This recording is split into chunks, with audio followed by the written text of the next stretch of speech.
철저히 우리와 함께 하시는 하나님을 믿고 의지함으로 그 믿음을 선포하며 일어나가는 저와 여러분이 되기를 주님의 이름으로 축원합니다. 오늘 함께 대하는 로마서 1장 8절로 12절의 말씀, 그 핵심 주제는 함께라는 단어로 표현할 수 있습니다. 더불어라는 단어로도 말할 수 있습니다. 같이, 서로 이런 식으로도 표현할 수 있겠고요. 오늘 성경에 근거해서 이 부분을 표현하지만 피차라는 단어로도 말할 수 있을 겁니다. 피차 아니하더라, 이 부분입니다. 여러분, 어느 먼 길을 갈 때 가장 좋은 길, 효과 좋은 길은 짧은 지름길을 택하는 것도 방법이겠지만 좀 더 의미를 부여해서 말하자면 친구와 같이 가는 것이라고 합니다. 인생을 우리가 걸어야 될 순례의 길이라고 할 때 좋은 믿음의 동역자와 그 걸음을 함께하는 것만큼 더 좋은 일도 없을 겁니다.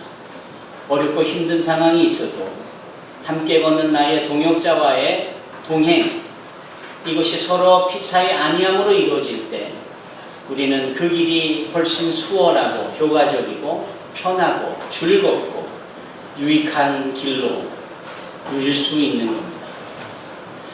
하나님의 말씀을 대할 때에 그 말씀은 우리에게 무엇보다도 하나님의 생명이 공급되어지는 말씀이 되고 하나님의 지혜가 보장되어지는 말씀이 되고 또 한 가지는 하나님께서 친히 역사하여 도와주시는 능력이 부어지기도 합니다.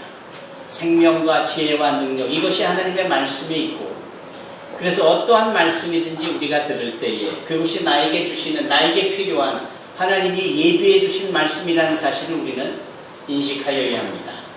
오늘 말씀이 비록 사도 바울이 로마에 있는 성도들에게 행하는 사랑의 인사말의 끝자락에 해당되어져도 그것이 안부를 묻는 그저 하나의 인사라 할지라도 그 말씀이 우리에게 생명이 보장되어지고 지혜가 주어지고 능력으로 점철될 수 있는 말씀이라는 사실도 우리가 알아야 합니다.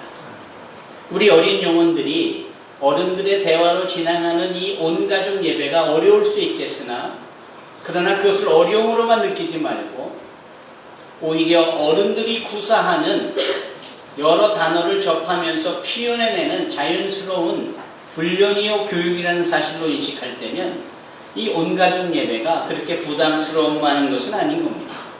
오히려 나의 자녀들에게 전인적인 교육과 더불어서 학교에서 가르치지 아니하는 영혼이라든지 그 마음이라든지 함께 더불어 사는 방법이라든지 그것이 자신들의 수준이 아닌 어른들 또는 먼저 된 자들의 수준에 맞춰 함께 표현할 수 있는 것까지 이루어진다라고 할 때 이 온가족 예배는 우리 어린이들에게, 청소년들에게 대단히 유익한 예배가 아닐 수 없습니다.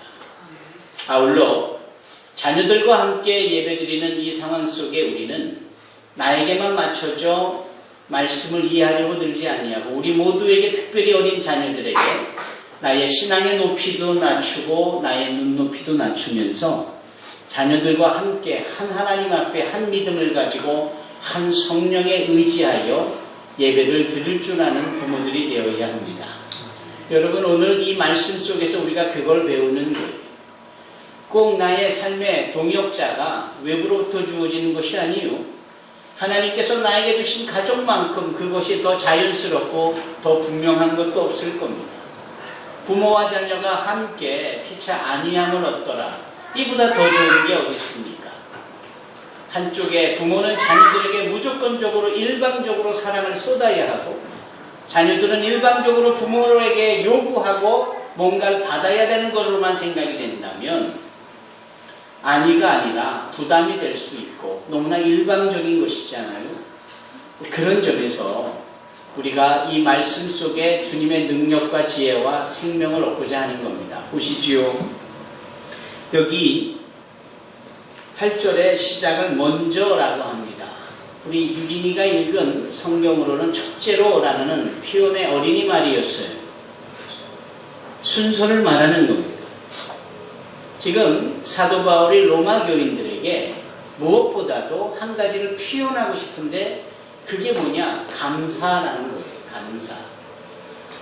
여기 뭐라고 합니까? 먼저 내가 그리스도로 말미암아 너의 모든 사람에 관하여 내 하나님께 감사하더라. 여러분, 감사하는 것은 추수감사주일에만 특별하게 절기를 지켜 표현해내는 것이 아닙니다. 감사는 늘 범사에 우리의 행위 가운데 나타나줘야 하는 겁니다. 늘 감사가 표현되어져야 하는 거예요. 어느 일의 마무리 단계에서 마침표를 찍듯이 그것을 감사로 표현하는 것이 아니라 시작부터 감사할 수 있어야 하는 겁니다. 어떤 상황이든 어떤 환경이든 어떤 입장이든 뭔가를 해나고자 하는 그 시작점에서 이 모든 것을 하나님께서 나에게 허락하여 주신, 이 모든 것을 나에게 펼쳐주신 것을 인정하고 믿으면서 그것으로 하나님께 감사할 수 있어야 한다라는 겁니다.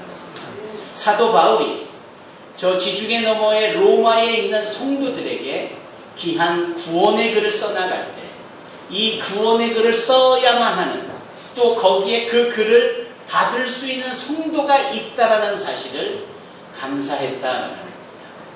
이것만 보더라도 우리는 마지막에서 감사가 아닌 시작부터 감사할 수 있어야 하는 겁니다. 2014년이 밝았고 아직 새해의 분위기와 기분이 실질적으로 날짜가 1월 12일에 불과한 여전히 새로운 새해의 모습입니다. 이럴 때 우리는 더더욱 감사하고 또 감사하여야 하는 겁니다. 감사할 줄 아는 저와 여러분이 되기를 바랍니다. 상대방으로 하여금 내가 일할 수 있다는 이 입장과 형편과 상황에 감사하고 이 모든 것을 다 감사할 수 있는 것, 이것이 자녀들에게, 우리 어린이들에게, 또 우리 모든 어른들에게, 부모들에게 함께 펼쳐지기를 주님의 이름으로 부탁을 드립니다. 아멘. 여기 본문의 말씀을 보면 하나님께 감사하는데 왜 감사하느냐? 너희 믿음이, 이 너희는 바로 로마에 있는 성도들을 의미하죠. 이 로마에 있는 성도들의 믿음이 온 세상에 전파됨이로다 그러는 것이에요. 전파됨이로다. 그네들이 거기까지 생각은 할 수 있었는지 없었는지는 모르겠지만 분명한 것은 알려지고 전해져서 사람들이 알더라라는 거예요. 사랑하는 성도 여러분, 우리는 누군가에 대하여서 그것이 한 번 보았든 또 누군가를 통해서 들었든 또는 직접 경영해 보았든 누군가에 대해서 평가할 수 있는 그러한 표현하는 모습들이 있잖아요.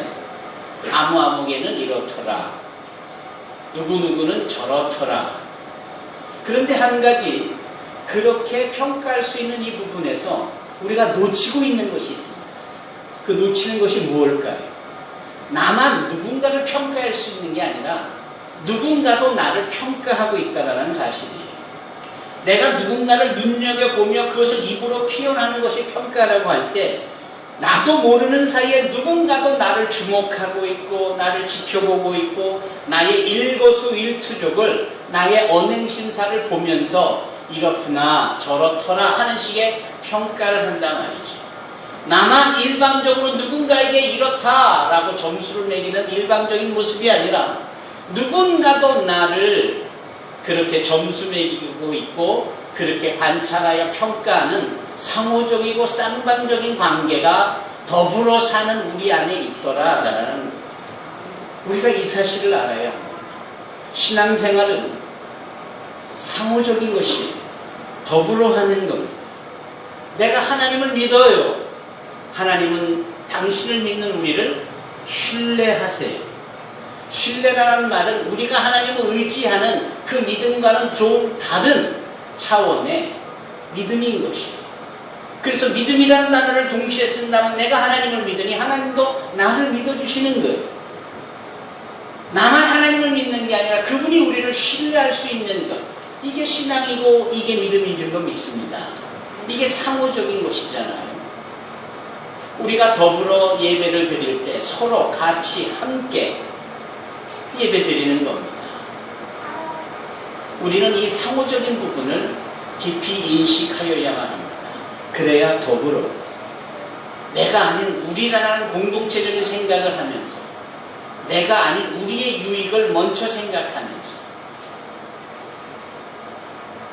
나보다 남을 더 귀하게 낮게 여기는 바로 이런 골든 룰, 황금률과 같은 이 신앙의 모습이 어려서부터 우리 가정 안에서 이 예배를 함께 드리는 우리 온가족 예배의 구도자들 가운데서 그리고 이 예배당을 나가 모든 세상 속에서 행하는 여러 일들 가운데서 그 정신이 그 마음이 행함 가운데 나타내져야 합니다. 여기 로마 성도들의 예배, 그들의 신앙, 그네들의 믿음이 세상에게 알려졌고 알려지는 가운데 바울의 귀에도 들리더라라는 거예요. 그래서 바울이 하나님께 감사하더라라는 거예요. 그 평가를 좋게 하고 있지요. 평가받을 만한 일이 없는데 평가를 좋게 하는 게 아니에요. 그 이방 땅인 로마에서 하나님을 섬기고 그 신앙을 유지하는 것이 쉽지 않을 일인데 그 일을 행하고 있다는 점에서 한복하여서 감격하여서 무엇보다도 그것을 허락하시고 주도해 가시고 돕고 계시는 하나님께 감사하는 사도 바울을 보는 겁니다. 그래서 우리는 우선 감사하는 신앙생활에 대한 교훈과 그리고 상호적인 차원에서의 교훈을 이 말씀을 통해서 얻는 겁니다. 여기 9절의 말씀이 그 바울의 감사를 넘어선 상호적인 관계를 어떻게 더 견고히 해나가는지를 보여주는데 그것이 무엇이냐? 사도 바울이 그 로마 성도들을 늘 그들을 위하여 기도하고 있다. 기도하고 있다. 한 번도 얼굴을 본 적이 없는 그저 들으면서 알고 있는 그들 그 누군가를 위하여 기도하고 있는 그런데 그 기도를 한다라는 점에서 우리는 간혹 네 기도할게요 집사님 저 기도하고 있어요 간혹 생각 없이 립 서비스를 하듯이 이렇게 기도하고 있다라는 기도할 거라는 것을 남발할 때가 있어요. 어느 분이 저에게 기도 제목을 주셨는데 그 기도하기로 한 거 다 기도할 수 있도록 해달라고 기도 제목을 써냈는데 참 그 신실한 마음을 보면서 가슴이 뿌듯했습니다. 여러분 기도라는 것은 소위 그렇게 하겠노라고 하고 하지 않는 것이 기도일 리가 없는 거예요. 그리고 무엇보다도 기도는 하나님께 드리는 것이고 하나님께서 들으시는 겁니다. 그런 점에서 바울은 자신의 기도하고 있다는 이 확실한 증거가 어디에 있느냐? 하나님이 증인이 되시더라. 하나님이 들으시더라라고 아주 분명한 자신의 기도하고 있음을 표현합니다. 지난 원단 새벽 기도회 때 함께 기도하면서 특별히 기도 제목을 써내신 분들을 위하여서 또 강단에서 제가 담임 목사로서 그 기도를 일일이 했습니다. 앞으로도 할 것입니다. 우리 주님께서 그 일의 증인이 될 것입니다. 네. 여러분들도 누군가를 위해서 기도하실 때 이렇게 지속적으로 진지하게 성실하게 신실하게 해주시기를 부탁을 드립니다. 우리 하나님께서 들으시고 그분이 증인이 되어주시는 만큼 우리의 기도가 누군가를 향하여 관심으로 나타내줄 수 있어야 한다는 것이죠. 사도 바울은 그 로마의 성도들에게 관심을 갖게 되어집니다. 그리고 그 관심을 기도로서 승화시켜 기도로 표현하는 겁니다. 내가 누군가에게 관심이 있어야 그 관심의 대상자를 위하여 축복도 빌 수 있는 것이고 그네들을 위하여서 중보할 수 있는 겁니다. 관심이 없으면 뭘 근거로 기도할 수 있고 기도한다고 말하고 기도하겠나라고 하겠어요. 그렇지 않잖아요. 그런 점에서 볼 때 우리가 관심이라는 이 차원도 우리의 신앙생활에 있어서 대단히 절대적으로 필요한 부분으로 생각이 됩니다. 여기 바울이 관심을 갖고 로마 성도들에게 기도하여 축복하는 것을 하나님께서 알고 계시고 심지어는 증인이 되시고 있다라고까지 말씀을 할 정도니 우리는 이 바울의 신앙의 모습을 본받고 2014년 새해에 우리의 신앙과 믿음 생활에 적용할 수 있어야 합니다. 그 일에 우리 어린 영혼들로부터 어른들에 이르기까지 예외 없이 적용이 되어져야 될 때문에 중요한 부분이죠. 여기 한 가지 더 10절에 보니까 바울은 그렇게 기도하는 것으로 끝나지 않고 행함으로 뭔가 그 기도에 마침표를 찍고자 하잖아요. 그게 이 로마 사람들에게 나아가기를 원하는 겁니다. 다가가기를 원하는 거예요. 그래서 하나님의 뜻 안에서 너희에게로 나아갈 길을 열어달라고 기도하고 있다라는 거예요. 기도는 늘 적극적인 자세를 요구합니다. 기도는 적극적인 행위를 우리에게 강력하게 요구하고 있습니다. 분명 묵상으로 또는 앉아서 기도하지만 그 기도가 구체적으로 내 행함으로 기도의 연속선으로 나타내지도록 한다는 거죠. 이 부분은 우리에게 시사하는 바가 큽니다. 여러분, 누군가를 위해서 기도한다면 그것을 입으로 하는 기도로만 끝나지 않고 실제적으로 그 기도가 이루어지는 부분에 있어서 내가 할 수 있는 일을 할 수 있어야 하는 겁니다. 감나무에 감이 달려있지요. 저 감을 주시옵소서라고 기도했다면 그 밑에서 감나무 감이 떨어지기를 기다리는 모습이 아니라 적극적인 자세를 갖고 기도한 후에 사다리를 구해서 올라가 조심스럽게 감을 따는 겁니다. 그렇지 않아요? 157번 버스를 기다리는데 이렇게 추운 날씨 안 와요. 그러면 그 157번 버스가 어디쯤 왔는지 정보도 없고 요즘은 뭐 스마트폰에 어플리케이션도 있어서 내가 탈 버스가 어느 위치에 있는지까지도 다 알고 있잖아요. 알려주잖아요. 이런 부분으로 인해서 조금 더 기다릴 수도 있고 하여야 하지. 이런 것 없이 기다리다가 안 오니까 그냥 157-1번 같은 거를 타면 어려워지는 겁니다. 그런 것을 볼 때 기도는 항상 우리에게 우리가 할 수 있는 적극적인 행함까지도 요구하고 있고 그 행함이 수반되어야 진정한 기도일 수 있음을 또한 우리가 알아야 하는 것이죠. 여기 바울이 로마인들에게 관심을 갖고 너희 때문에 내가 감사해. 그래서 하나님께 기도했어. 끝이 아니라 그러기 때문에 내가 주 안에서 너에게 나갈 길을 열어달라고 지금 또 한 번 기도하고 있어. 그리고 열려주면 갈 거야 라는 것. 이 적극적인 것. 이런 모든 사도 바울이 보여주고 있는 그의 자세나 태도가 2014년 새해를 맞이하는 우리 모두에게 공통적으로 요구되어지는 부분이에요. 감사해야 된다는 것, 관심을 가져야 된다는 것, 기도해야 된다는 것, 그것을 행함으로 적극적인 자세로 이루어야 한다는 것들입니다. 한 가지 더 말씀을 보도록 하겠습니다. 왜 그토록 사도 바울은 로마 교인들에게 관심이 있고 로마 교인들에게 나아가길 원하느냐? 왜일까? 목적이 뭘까? 우리가 새해를 시작하면서 복을 얻길 원하며 많은 것들을 이루기를 원하는데 이유가 뭔지, 목적이 뭔지를 분명히 알아야 합니다.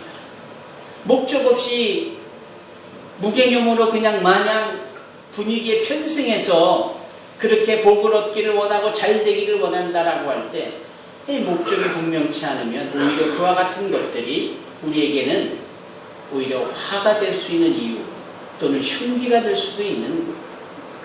분명한 목적을 가지고 요구하고 그 목적을 위하여서 자신이 할 수 있는 최선을 다하고 이런 태도가 우리에게 적극적으로 필요한 것이 아닙니까?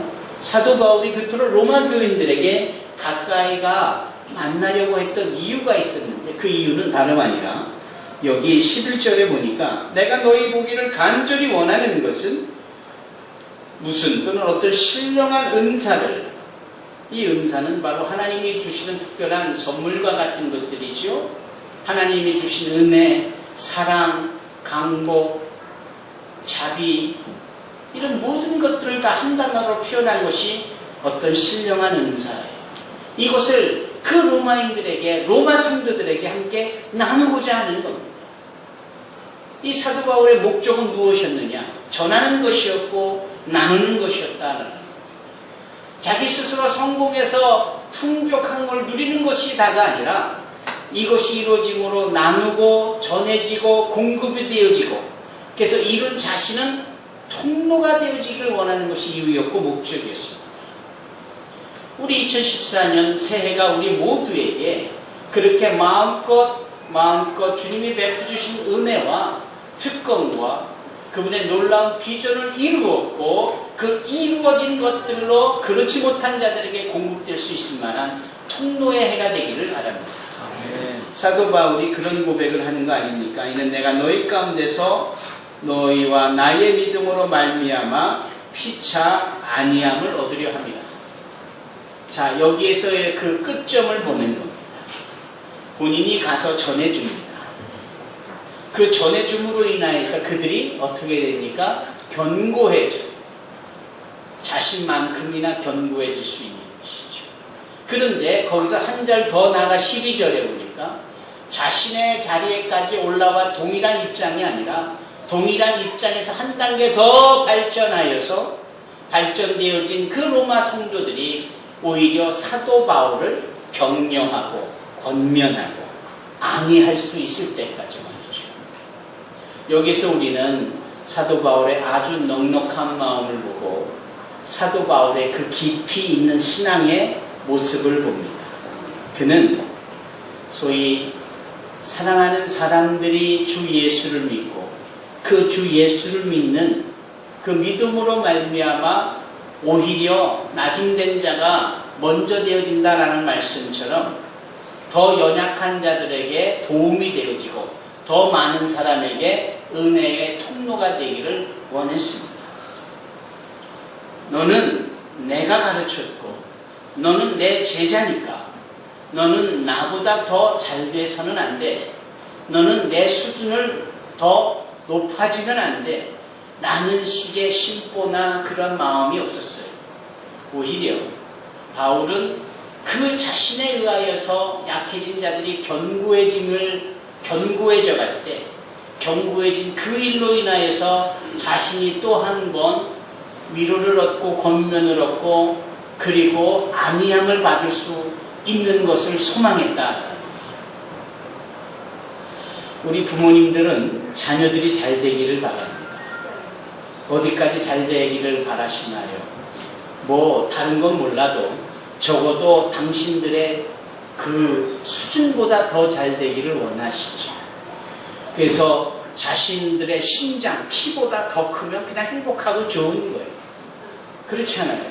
그래도 자식이 몸도 튼튼하고 건강해서 아무리 비만이니 어쩌니 이런 말은 해도 그래도 건강하고 근육도 있고 무게도 많이 나가는 걸 원하시지 그렇게 자녀들이 비리비리하고 연약한 모습을 보는 걸 좋아할 부모가 어디 있겠습니까?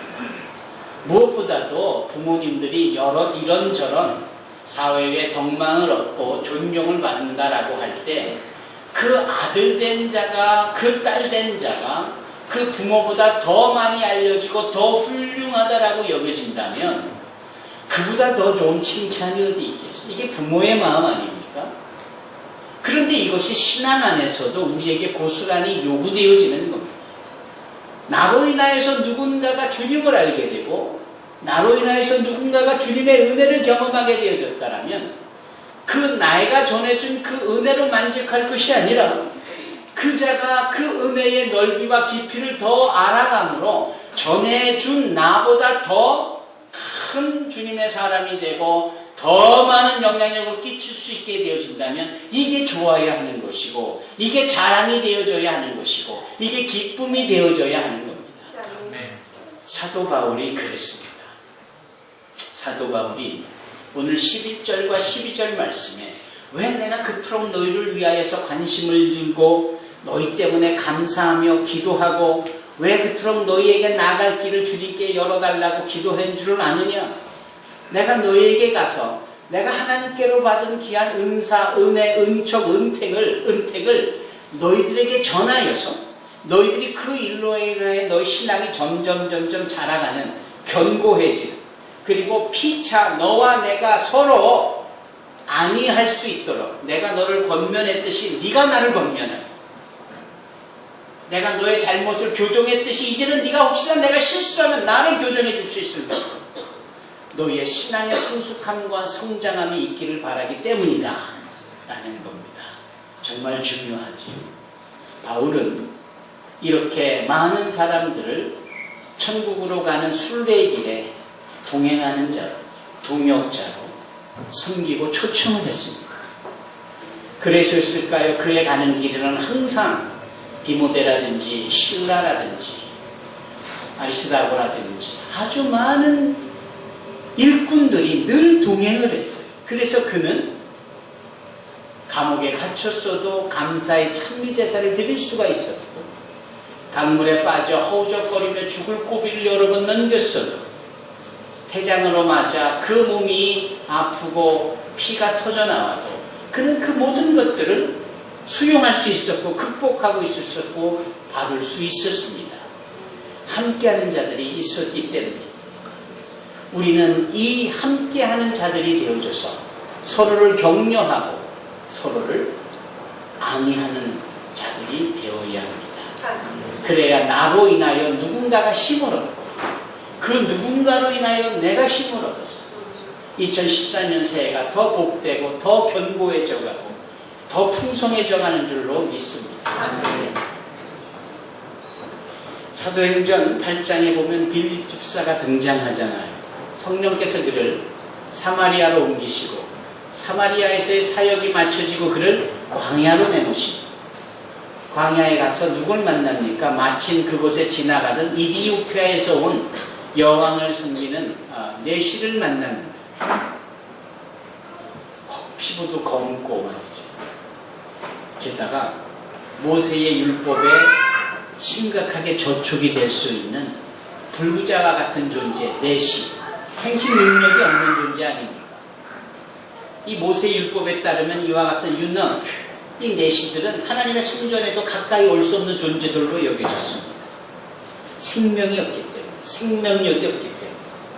그런데도 불구하고 성령께서는 빌립 집사를 그 광야로 인도하시고 만나지는 사람이 바로 검은 피부의 아프리카 출신의 이 내시를 만나게 하셨다는 점이 상당히 놀라운 겁니다.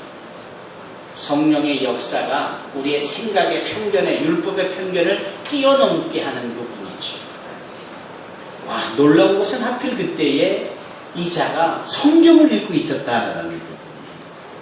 그렇지 않아요. 광야에서 사람을 만나는 것도 신기해요. 그 만나진 사람이 성경을 읽고 있었다. 이게 보통 일입니까? 성경을 읽고 있어도 이사야 53장을 읽고 있어요. 예수님이 누구신지에 대해서 자세히 설명하고 있는, 그 예수님이 왜 고난을 받으셔야 했는지에 대한 내용이, 어떻게 고난을 받으시고 있는지에 대한 내용이 있는 그 부분을 이 자가 읽고 있는 겁니다. 놀랍잖아요. 만족해하지 않고 오히려 궁금해하고, 이게 뭐지? 이게 무슨 뜻이지? 궁금해하는 그에게 빌립 집사가 내가 그것을 가르쳐주마 했더니 자기가 타고 있는 마차에 올리잖아요. 그래서 빌립 집사가 그 마차에 같이 동승하여서 이 이사야 53장에 기록되어져 있는 예수님에 대하여서 설명을 합니다. 한 가지 놀라운 사실이 또 꼬리에 꼬리를 물고 일어났는데, 그게 무엇입니까? 광야는 어떤 곳이라고요? 물도 없는 곳이 광야입니다. 광야는 길도 없는 것이 광야고 온통 있는 것은 돌무더기밖에 없는 게 광야예요. 그런데 바로 그 순간에 앞에 물웅덩이가 있는 겁니다. 세상에. 얼마나 놀라운 일입니까? 우연치고는 너무나 놀랍지 않습니까? 그러기에 그 우연은 우연이 아니라 하나님께서 예비해 놓으신 우리의 그 상황과 형편에 맞는 필연이라는 사실이에요. 여러분, 놀라워, 어떻게 이런 일이 생길까 하고 그 우연에 한복하지 마시고 이미 예비해 놓으신 하나님의 특별한 계획으로 인해서 주어졌다는 필연으로 감사하는 저와 여러분이 되기를 바랍니다. 그때 바로 빌립 집사가 이 내시와 더불어 그 물 운동이로 내려가지요. 내려가서 뭐를 하지요? 뭘 하긴요? 세례를 주지요. 세례를 주고 이 내시는 세례를 받습니다. 그리고 둘이 함께 올라오는 거예요. 성경이 생명과 지혜와 능력을 주시는 이 말씀이 되어진 성경이 그 부분을 놓치지 않고 기록합니다. 함께 내려가고 그리고 함께 올라오다가 둘이 같이 내려가고 둘이 같이 올라오는 거죠. 믿음 안에 하나가 되어지는 동역자의 모습입니다. 서로 피차 아니하는 모습을 그렇게 표현한 겁니다. 아니 되어져 이들이 서로 기쁠 때에 내시는 기쁨으로 가던 길 재촉하여 가고 또 빌립은 성령의 인도함을 받아 또 다른 데로 또 가는 거죠. 바울만 피차 아니함을 입는 것에 대하여서 강조한 게 아니라 여러분들과 동일한 평신도인 이 빌립 집사는 이미 성령에 의하여서 피차 아니함을 주고받을 수 있는 자가 되었다라는 것이고 그것을 성령은 누가를 통하여서 사도행전 7장에 기록하고 있습니다. 그 앞에 있는 사건도 한번 보실까요? 사도행전 3장에 보면 베드로와 요한이 나옵니다. 이 두 사람은 다 어부였어요. 주님의 부름을 받을 때 어부였던 사람이에요. 그런데 성격도 다르고 또 추구하는 삶의 질도 달랐어요.